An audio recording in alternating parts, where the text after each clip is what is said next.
তাহলে আজকে প্রায় 1 বছর ধরে অসুস্থ। আমি যতটুকু লোন টোন লইয়া বন্ধন লইয়া আমি করছি, আমার ওখানে আর ক্ষমতা নাই। ওখানে আমি ওই হেমেলের কাছে গেছি, এবার চেয়ারম্যানের সবার কাছে গেছি, মুখ্যমন্ত্রীর কাছে আবেদন, আমি হেমেলের কাছেও। আমি ওখানে আমার ছেলের সুস্থ করবার লেগে আপনার কাছে সাহায্য চাই। আপনারা যদি একটু সাহায্য করেন তাহলে আমি আমার ছেলের সুস্থ করতে পারি।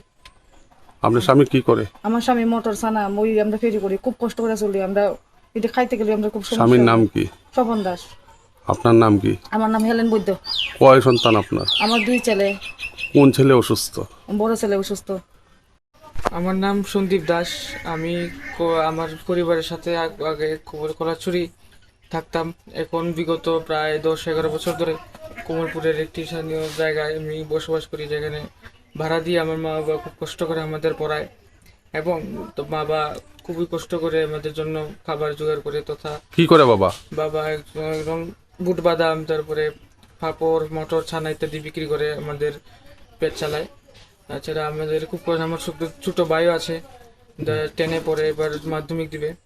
আমি এই বছর তো উচ্চ মাধ্যমিকের পরীক্ষায় উত্তীর্ণ হচ্ছি, এবং খুবই কষ্ট করে এই আমার যে বিগত প্রায় 10-12 মাস ধরে এই কোমরের নিচে তথা পাশ্চাত্য দেশে খুব একটা ভয়ানক রোগের কারণে একবার অপারেশনও করা হয়েছে, যার জন্য এই অপারেশনের দইতে মোটামুটি ভালো ছিলাম, কিন্তু হঠাৎ আবার সেই জায়গায় পুনরায় একটি সুবিধার কারণে ডাক্তার বলেছে যে আমার অপারেশন দরকার আবার, যার জন্য মা আবার প্রায় যতটুকু চেষ্টা করেছে, কিন্তু এখন আর আমার ততটুকু সামর্থ্য নেই, যার কারণে টাকার দোকানটা কিভাবে হয়েছিল অপারেশনের? প্রায় বিভিন্ন ধরনের লোন, বন্ধনে চন্দন ইত্যাদি নিয়ে লোনটা নিয়ে মা চেষ্টা করেছিল।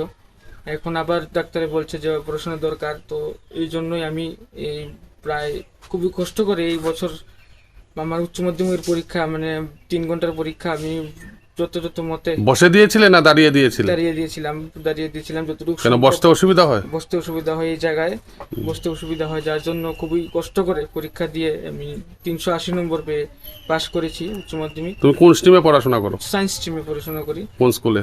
বয়েজ স্কুলে, কমলপুর। কোমলপুর বয়েজ।